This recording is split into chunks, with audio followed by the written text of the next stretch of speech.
Fique por dentro das principais discussões que impactam seus investimentos e das análises de nossos especialistas sobre as movimentações do mercado financeiro.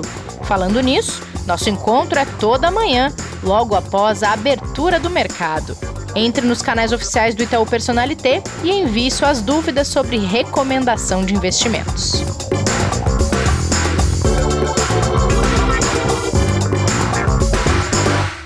Super quarta no Investidor em Foco desse dia 28 de abril de 2021. Por que super quarta, Kleber? Tudo bem?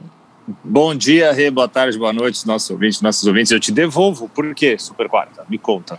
Porque tem muitas decisões importantes que serão divulgadas nesta quarta a respeito de política monetária e também tem uns pronunciamentos não, porque quem faz é o presidente da República. Tem umas falas importantes que também vão trazer um agregado a esse direcionamento de política monetária. Falei certo?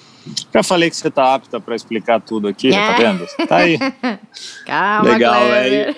é isso aí mesmo. A gente tem uma quarta-feira bem importante, que na verdade até tem segurado muito os movimentos durante a semana. A gente viu isso ontem mais uma vez, né? O mercado muito cauteloso, com os investidores aguardando para ver o que vem, né, com relação à decisão do Comitê de Política Monetária dos Estados Unidos hoje, né, com a fala também do presidente do Fed, né, o Banco Central, Jerome Powell, e também a fala que pode sair, como você bem colocou, e aí sim um pronunciamento, né, do presidente Joe Biden, onde ele participa da sua primeira sessão conjunta no Congresso, né, do país.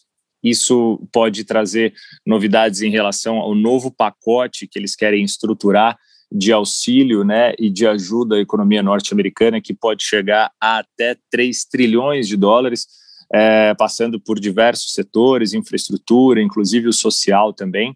Mas à tarde, né, isso vai ser à noite, à tarde, às 15 horas, a gente tem ali a entrevista do presidente Jerome Powell, né, às 15h30, 15 horas sai a decisão do Banco Central norte-americano e a gente vai ter ali um direcionamento de qual é a visão do Banco Central em relação à questão da inflação, né, a pressão em cima dos preços, como a gente até já comentou ontem, e também ver se tem algum tipo de novidade em relação ao guidance, né, como se colocam, né, a guia de qual vai ser, né, a direção do Banco Central na sua política. Não é esperado surpresas, não é esperado que venha algo diferente do que eles já tenham apresentado, mas é sempre muito relevante e mexe com o mercado. Inclusive quem tiver curiosidade de acompanhar o movimento dos mercados na hora em que for sair a decisão, é super interessante para ver a movimentação do gráfico, por curiosidade mesmo, o como mexe naquele momento em que saem as notícias com as decisões que são anunciadas. E a gente tem também a questão da inflação, né, Kleber? Sim, se aguarda muito esse posicionamento diante da oscilação da inflação por lá. Tanto que os futuros de bolsa, né, ainda tem sinais lá nos Estados Unidos, antes da abertura, sem uma direção definida, tanto por essa expectativa, né, e com os investidores aguardando a decisão, quanto também pela alta que vem se mantendo dos juros das Treasuries, né, e que pressiona muito essa questão com relação à inflação, né? Então, os investidores têm visto um movimento forte, né, da taxa de juros futuras nos Estados Unidos, que inclusive tem pressionado um pouco as taxas de juros globais, inclusive a nossa aqui, né? Então, sem dúvida, como você disse, sim, uma super quarta, porque além disso ainda tem fala lá na Europa também importante, né, que é aguardada da presidente Christine Lagarde, onde ela vai também participar de evento às 11 horas da manhã no horário de Brasília aqui, para quem não se lembra, né, presidente do Banco Central Europeu, e ela pode trazer novidades também por lá. Então, o investidor hoje vai ter que ficar com a anteninha ligada aí para acompanhar tudo que vai acontecer. Com certeza. E teve resultados vindos, a gente fala em abril sempre de resultados porque tem balanços referentes ao primeiro trimestre, né? E aí saíram alguns resultados tanto vindos de empresas europeias e também a gente já tem resultados bem positivos para 2021 das gigantes de tecnologia nos Estados Unidos, né? A gente teve vários resultados, a gente está nessa safra, né, de divulgação de balanços, inclusive aqui no Brasil também, e os resultados que estão sendo mostrados desse primeiro trimestre do ano têm sido bem recebidos pelo mercado, têm mostrado números bem positivos, alguns até surpreendentes, e isso vai ajudando o investidor a ter mais confiança exatamente no seu posicionamento de renda variável e de ações, né? Na Europa a gente teve o resultado dos bancos, que não teve nenhum grande comprometimento e segue em linha com o que era esperado, né? E a gente tem as famosas Big Techs aí agora anunciando, né? Como você bem colocou, a gente teve da Alphabet, que é a empresa, né, que detém ali o controle da Microsoft, do Google. Do Google, né? Do Google, ela lucrou, é que eu vou falar da Microsoft também, acabou misturando aqui. Tá. Ela acabou tendo um lucro ali de 17,5 bilhões de dólares no primeiro trimestre, e com uma alta expressiva em relação, obviamente, ao mesmo período do ano anterior, né? A receita ficou em 55,3 bilhões de dólares. A Microsoft teve também um lucro de 15,5 bi, com o valor de receita de 41,71 bilhões de dólares. Então, os números de crescimento são muito grandes, né? Porque comparado, obviamente, com o primeiro período de 2020, acaba sendo também muito forte, né? Mas o Google, né, a Alphabet, teve um crescimento de 162% sobre o mesmo período. A alta da receita, isso em relação ao lucro, né? A alta da receita também foi muito relevante, de 34%. E a gente vê o resultado daquilo que a gente falava em relação à procura das pessoas, né, por mais tecnologia, por mais desenvolvimento, por um momento diferente que a gente vive na sociedade, né, com a necessidade toda da interação online por causa dos problemas de mobilidade. E a Microsoft também não ficou atrás em relação a isso, né, vem desenvolvendo várias coisas novas também para esse mercado, conseguiu um bom posicionamento. Lembrando, né, a Microsoft fundada lá em 1975, né, uma empresa já bem antiga, né, não é uma tech nova, né, não nasceu nesse mundo de tecnologia recente, né, já tem uma idade, a gente pode chamar assim, quase uma senhora para uma empresa, né, o tamanho dela. E estou falando em relação a empresas, tá? Não a pessoas, pelo amor de Deus. Senão as pessoas vão fazer conta aqui de idade e achar que eu estou chamando as pessoas que nasceram em 75. Senhora, não é isso, tá? Né? As pessoas ficam, não, de jeito nenhum, até porque eu estou quase lá também. E a receita teve um avanço de 19% em termos de resultado, né? A alta do lucro acabou sendo de 43,8%. E aí fica uma expectativa muito positiva para as demais que vão sair, né? A gente tem ainda Apple, Facebook para divulgar os balanços, devem sair hoje esses balanços também, os resultados. E a gente tem uma novidade para o investidor aqui no Brasil, que é uma ETF exatamente desses papéis, né, Rê? É verdade, chama dos FANGs, é isso, né? É isso, esse nome lindo. Não é chinês. Não é chinês, antes que alguém... É o FANG, F-A-N-G+, ou Plus, para quem preferir, né? O ETF vai ser lançado aqui pela Itaú Asset, né? Lançado, na verdade, já, né? Com uma negociação com o ticker, o nome do ticker é TECK11, TEC11, né? E ele vai buscar replicar o desempenho do índice que a gente tem, né, nos Estados Unidos, que é o índice FANG, onde a gente tem ali empresas de tecnologia como Facebook, Amazon, Google, Alibaba, Twitter, Tesla, Netflix.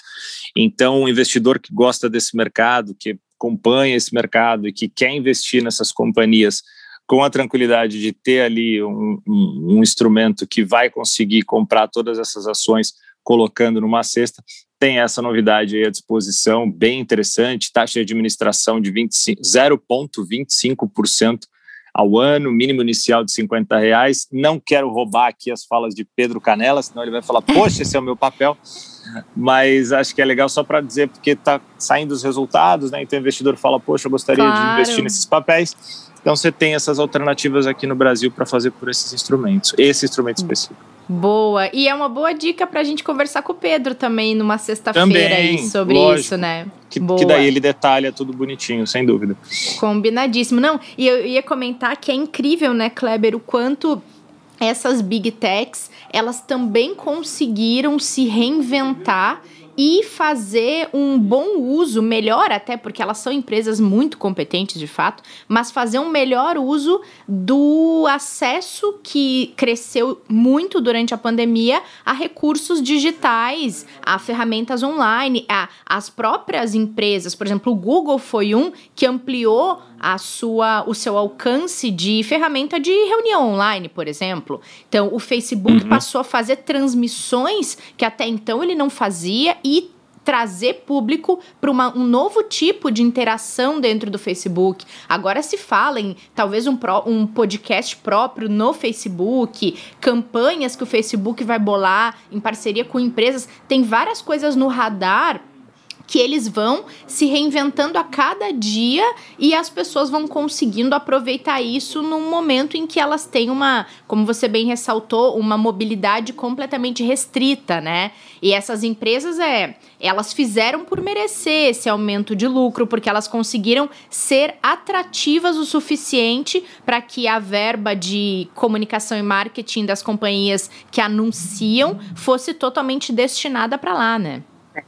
Isso mesmo, não, é um desenvolvimento muito legal e só tende a melhorar e crescer agora, né? Por isso que ainda há tempo para quem achar, poxa, mas eu já estou de fora há muito tempo, né? Pensando em longo prazo, em realmente aporte para companhias, para virar sócio, como o professor já nos ensinou, né? Pela própria política de Warren Buffett e todas as outras que ele nos trouxe aqui, vale a pena sim, ainda há tempo, não está atrasado não. Boa.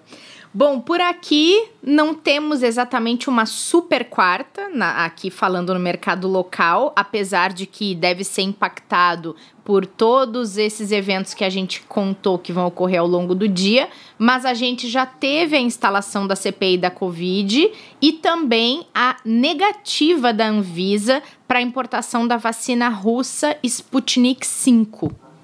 Olha, Rê, com relação, vou começar pela Anvisa, né, ela teve esse ponto da Sputnik V, e inclusive também ontem, né, ela acabou no final do dia, ali à noite, né, dizendo que dados e informações que foram prestados pelo Instituto Butantan, né, no pedido de testes ali da vacina Butanvac, acabaram ficando incompletos, né, eles não atendem ali aos requisitos técnicos, e acabou negando, então, também pedindo novas informações para poder avaliar, e pelo mesmo motivo ele acabou negando a autorização da importação da vacina Sputnik V, que foi feita diretamente por alguns governadores, né, alguns chefes aqui de alguns estados do Brasil que esperavam ali a possibilidade de conseguir importar também esse imunizante, mas eles entraram agora com um pedido junto ao ministro Ricardo Lewandowski, né, para ele autorizar a compra dos imunizantes. Situação difícil, né? Não estamos aqui para fazer nenhuma avaliação, mas o órgão competente ali, a Anvisa, colocando, né, que não há informações técnicas para aprovação, acreditamos, né, que seja difícil, né, o ministro do STF fazer uma autorização sem esse amparo técnico da Anvisa, né? Mas, de qualquer forma, eles estão ali tentando ver se conseguem essas aprovações, e a gente espera que seja feito tudo da forma mais tranquila e principalmente, né, dentro dos critérios, seguindo ali a Anvisa, para que obviamente a população tenha um produto de qualidade, né, receba aí um imunizante que não tenha nenhum tipo de problema, certo? Que eu acho que é o mais importante aqui, né? E a CPI da Covid, a gente entra ali numa fase agora, né, de implementação. Existem algumas preocupações em relação até a decisão de qual vai ser a relatoria, né, de quem vai fazer ali toda a parte de condução do processo. Teve algumas discussões em relação a esse ponto, né, que podem trazer divergências em relação à questão do processo como um todo. Então, isso até trouxe alguns ruídos para o mercado ontem, e a gente espera que isso seja alinhado para que, sem dúvida, a gente teve movimentações importantes com saídas de pessoas, né, técnicas da equipe econômica do Paulo Guedes, que já mexeram também com o mercado. Então, a gente tem uma agenda econômica muito importante, né, Rê? Acho que esse é o ponto aqui para o investidor entender porque que a gente está falando disso, né? A agenda de privatizações, né, a agenda de desenvolvimento que a gente tem para o país como um todo, precisa muito que a gente tenha uma base conseguindo trabalhar de forma muito coesa. Então, por isso que é super importante que essa CPI ande, ajudando exatamente os demais ministérios e o governo como um todo naquilo que precisa, e naturalmente a gente espera que essa agenda econômica não atrase mais, né? Já tivemos aí um bom tempo gasto com relação ao orçamento, tem muita coisa importante para ser feita também, né, Rê? É verdade. E as reformas que pararam no meio do caminho também, porque se teve eventos inesperados, como a pandemia e outras discussões que foram priorizadas, né? Então, tomara que ande mesmo, Kleber, e que ela tenha o resultado mais perto o mais justo possível e consiga mostrar, de fato, evidenciar o que aconteceu em todas as esferas que ela foi instaurada para analisar, né? Isso que é importante, é que ela seja fidedigna àquilo que ela foi criada para fazer. E aí mostra transparência, mostra seriedade por parte do Congresso e o Congresso fazendo seu papel, né? Que é esse, é de defender os interesses do povo, então... Exato. E a gente tem um dia abrindo aqui, por enquanto, mercado futuro, né? A Bolsa vai abrir daqui a alguns minutinhos, aqui o mercado à vista, o índice futuro subindo 0,76, o dólar cedendo 0,81 a R$ 5,40. Então, se nada mudar, temos uma tendência de um dia um pouco mais positivo aí. Boa, e vamos deixar a dica para quem está nos ouvindo, já que a gente falou de uma super quarta, estamos gravando de manhã e muitas coisas vão acontecer ao longo desse dia. Quem quiser saber o resultado desses principais eventos que a gente trouxe aqui, que formam essa super quarta, pode seguir o Itaú Investimentos no Telegram, porque a equipe do Kleber no fim do dia grava um áudio com o resumo de tudo que aconteceu, que foi mais importante. Então quem não consegue acompanhar ao longo do dia no detalhe, vai ter esse resumo no fim do dia ali pelo canal do Itaú Investimentos no Telegram. Então é uma boa também para quem quiser ficar por dentro, não perder nada dessa quarta-feira. Isso aí, mercado em 3 minutos. No máximo 3 minutinhos a gente conta tudo que aconteceu no dia ali. E quem não enjoar, talvez me ouça de novo, porque vira e mexe eu tô gravando também. Muito bom. Obrigada, Kleber. A gente se encontra amanhã.